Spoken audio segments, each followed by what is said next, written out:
కేంద్రంలోని మోదీ ప్రభుత్వం కూలిపోతోందని ప్రతిపక్ష నాయకుడు రాహుల్ గాంధీ సంచలన వ్యాఖ్యలు చేశారు. ఏడాదిలోనే మోదీ ప్రభుత్వం కూలిపోతోందని అంచనా వేశారాయన. ప్రపంచ ఆర్థిక సంక్షోభాన్ని మోదీ తట్టుకోలేకపోతున్నారని రాహుల్ అంటున్నారు. ఆ ప్రభావం ప్రజలపై తీవ్రంగా పడిందని కూడా ఆరోపించారు. మోదీ పరిపాలనపై ప్రజల్లో అసంతృప్తి పెరిగిపోతోందని రాహుల్ అంటున్నారు.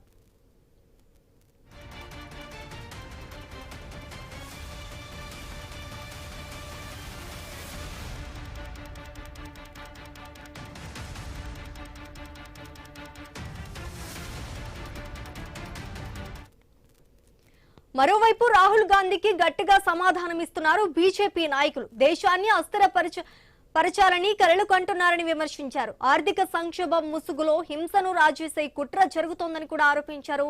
రాహుల్ గాంధీని టూల్ కిట్ పాలిటిక్స్ అంటూ మంత్రి పీయూష్ గోయల్ ఎద్దేవా చేశారు.